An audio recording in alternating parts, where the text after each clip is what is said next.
We'll do it the opposite way. First Q&A, and then I will summarize. If anybody wants to ask a question, then... No, I see you all want to go out on a break. That's it, huh? Just a question, but please introduce yourself. Short with a question mark, if possible.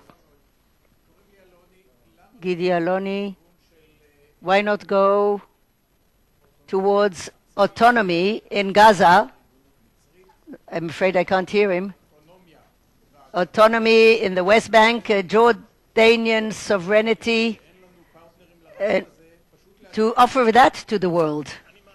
Yeah, I suppose that if it's offered to the world, it's going to be rejected immediately by the Egyptians and the Jordanians. The Egyptians definitely do not want Gaza as part of Egypt.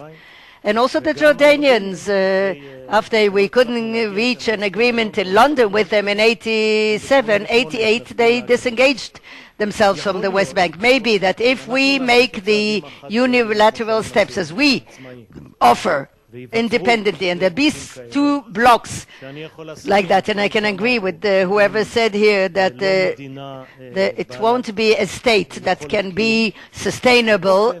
Realistically, that's what's going to happen, and don't expect, again, that's what's nice about the process that we offer. It doesn't need the agreement, neither of the Egyptians, nor the Jordanians, or the Palestinians. Okay. I have a comment. The argument that you heard from the member of Knesset, Elkin and Shaked, with the story of what's been happening in the last 3 years in the Middle East as a factor that is supposed to deter Israel with steps that were presented here. I think that with hand on your heart, you have to admit that even if the Middle East would be completely quiet and stable, as it was before the Arab Spring, what they call, the opinions of those camps in the Israeli public regarding what to do regarding the Palestinian question, the settlements and the territories were identical. So this factor of their big tumult in the strategic environment of the State of Israel, it is presented today here. It's a bit artificial because it was like that before, the opinions.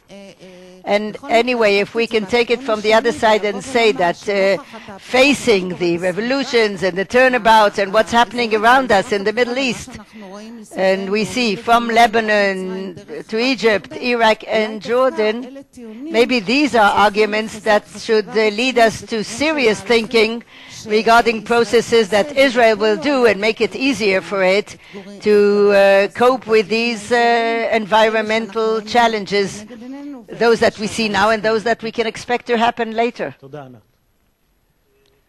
Okay, I want to start from a very clear explanation of what is our motivation. Our motivation is what's good for Israel. What is good for the State of Israel? That's what we're talking about. We're not withdrawing to anywhere. We're advancing towards a Jewish democratic state, just and safe. That's where we are heading to. We're not withdrawing. When you fly a plane and for some sort of a reason you find out that you have some load that doesn't help you to go back to landing, you throw it out of the plane, the aircraft. And we feel that this time it's better for Israel. From what you say, what we give to the Palestinians, we are shaping our own borders the way we think that they're the best for the State of Israel. Now, M.K. Elkin said, and I will add it to his reasonings, that the right has a full vision that leads to something exactly the opposite. The left has a full vision that leads to something completely the opposite. And you have to do what you have to do.